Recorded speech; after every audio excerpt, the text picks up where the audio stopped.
Yung ginawa ko ay naghanap lang ako dito sa YouTube. So, tinype ko lang subscribe, green screen. Okay guys, so mag-add tayo ng clips. So, I will just add 3 clips or 4. Ayan.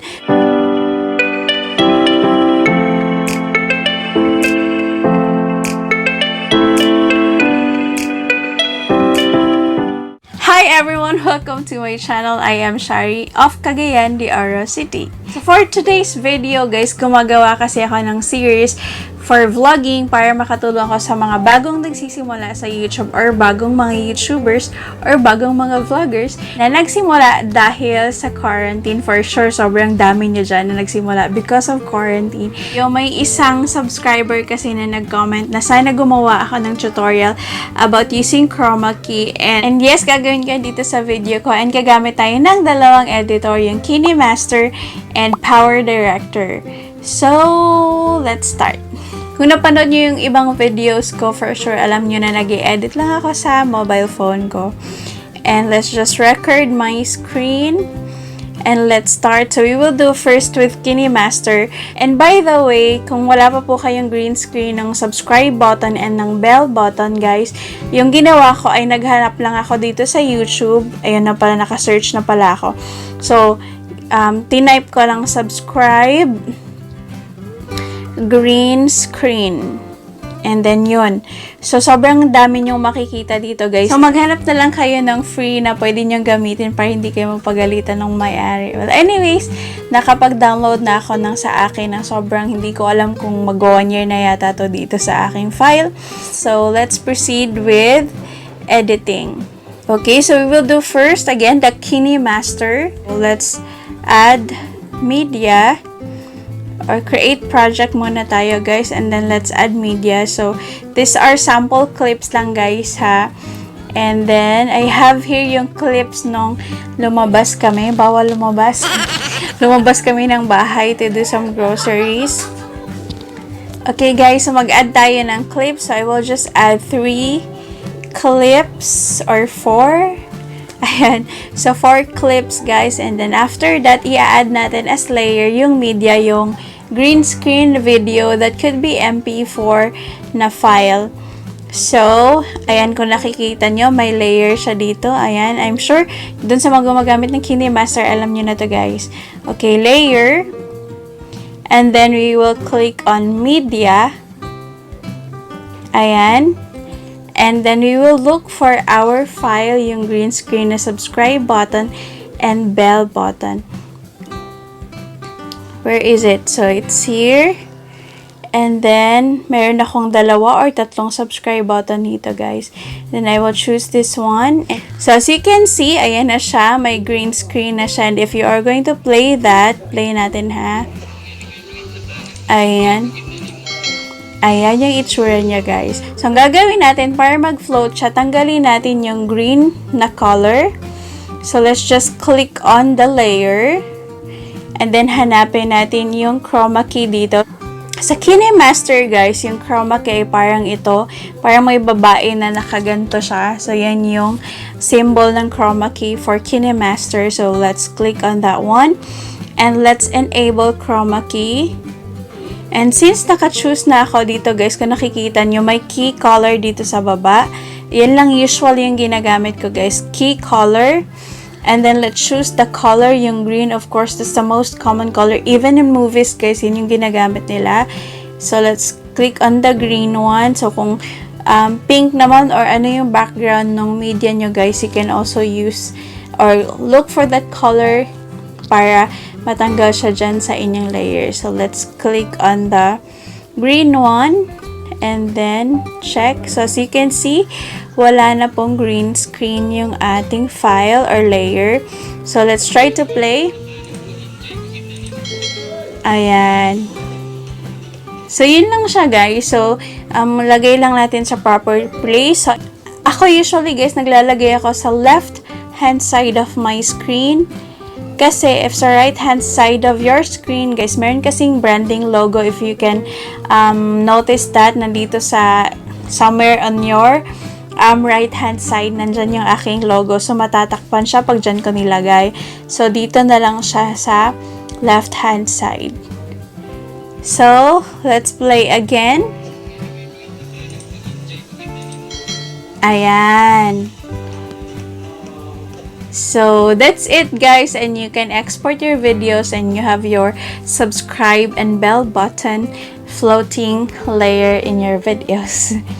Okay, so let's go back and let's try it with Powerdirector. So, buksan natin yung ating Powerdirector guys. Sobrang tagal ko nang ginagamit tong Powerdirector na to guys. So, gawa tayo ng project. So, let's rename it to green screen sample. And let's add that as and layer. then always 16:9 yung then, aspect ratio ng ating on video the because yun yung layer. requirement Click ng on the YouTube layers. guys, or Ayan yun siya, yung guys. Usually, I size do ng the YouTube. resizing. Okay, so resizing again, step. let's insert our And clips. i-resize ko muna siya. Gonna pero insert wag mo in na natin 3 i-resize, ha. Okay, clips. ayan. Green screen naman 3 siya. clips. And then, ayan. we will, oh my God, Play natin. So, yun yung itsura. And then, let's add some layers. If you can see here, nasa left-hand side ko naman yung layer, guys. Ayan siya. Ayan. So, let's click on that one. And then, let's look for the video. Here. Click muna natin yung video kasi meron siyang image, sticker, and then yung video. Okay, let's click on the file. I have it here sa AAYT Essentials. So, I have all of my intro, outro, yung mga green screens ko guys, naka-isang file sila. Yun yung common na ginagamit ko sa YouTube para hindi ko na sila hanapin kung saan-saan. So, naka-isang folder sila, I mean. And then, hanapin natin yung subscribe button. And let's add that as layer. And then, let's click on the layer. Click on the layer. So, ayan siya guys. Usually, I do the resizing resizing step.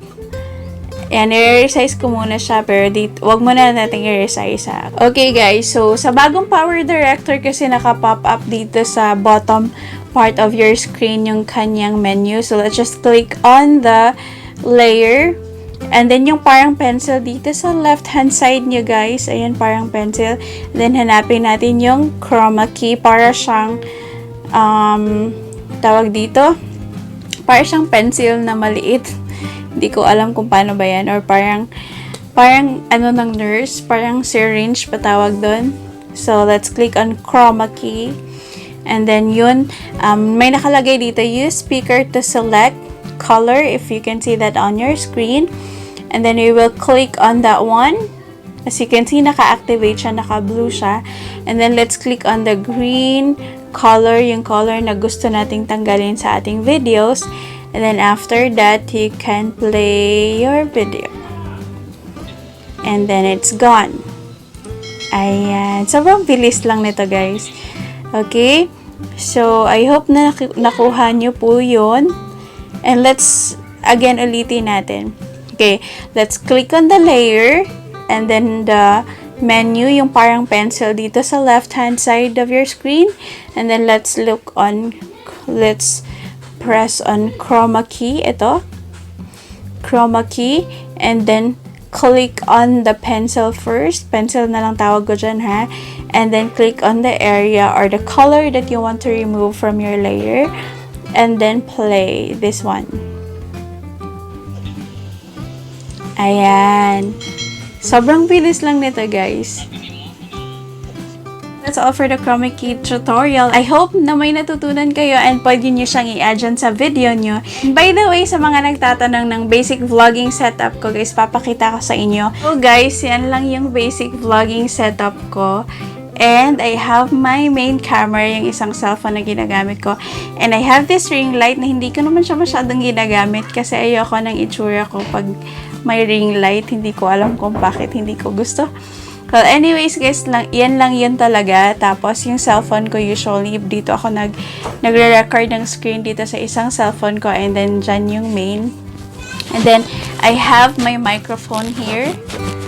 So, yun lang. Usually, pag ganito na sit-down videos lang, yun lang yung ginagamit ko. So, I think that's all for today's video. If you have questions, please don't hesitate to leave a comment down below. If you like this video, please click the like button. And if you like to also subscribe, I would appreciate that. Thank you so much. Kung na may gusto nga topic nga gusto na ko istoryahan diri sa akong channel, or na video na gusto niyo akong buhaton, or na mga places na gusto ninyo nga akong i-feature, just leave a comment down below, and I hope to see you on the next one. Thank you so much, guys. God bless everyone.